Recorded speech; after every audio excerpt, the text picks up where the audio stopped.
We often hear in the press that we are in a new Cold War with China, or at least that there's a new Cold War between China and the United States. This is something I've talked about on this channel before. It's a term which I think is quite problematic for describing today's world. There are lots of reasons for this, and one reason, which actually doesn't get talked about very much, is that the term Cold War was very rarely used in China, not in the 50s and 60s anyway. That's the time that most of us would think of as being the height of the Cold War. Chinese policymakers didn't really understand the world in that kind of way. They saw it very differently. I'm drawing on a really interesting article here by the historian Cavell Maskins, who's based at the Naval Postgraduate School in the US. It's called "There Never Was a Cold War China." It's very short and I'll post the link to it under this video. Maskins points out that actually the term Cold War appeared only very rarely in Chinese state documents before the 1970s. When it did, it was usually inside quotation marks because it was an American and a Western way of framing the world, not a Chinese one. The term Cold War implies dividing the world into two camps, which are rivals in ideology or for a particular way of life, but which don't actually meet in outright warfare. This is what the word cold refers to. It means there's peace, even if it's a very tense peace. This is despite the fact that thousands of American soldiers lost their lives in fighting in this supposed Cold War.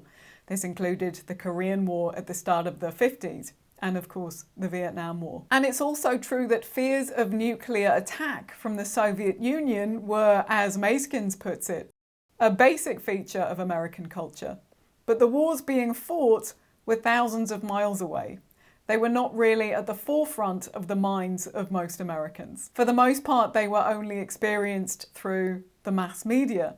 That's why the term Cold War actually made sense to people. And in America, it was an accepted and normal part of public discourse. From the vantage point of China, though, the so-called Cold War never seemed cold, and it wasn't talked about in those terms. In fact, the US-led anti-communist wars or anti-communist violence in various forms in various parts of the world killed an estimated 20 million people.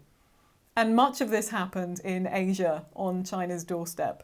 China was also, of course, encircled by US military bases dotted around East Asia.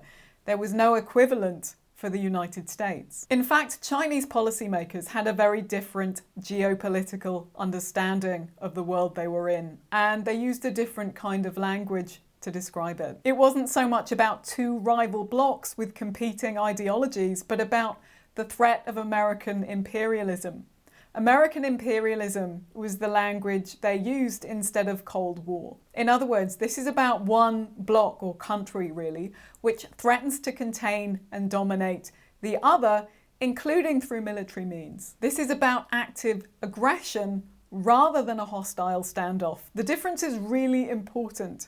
Based on this understanding, unlike the United States, China had to constantly be on a war footing. That's why China's whole economy during these decades was organized based on a kind of austerity. While consumption in America boomed, consumption in China was suppressed, in part because much of the national resources were being channeled towards the development of heavy industry, to build up the military in preparation for warfare. Thank you for watching.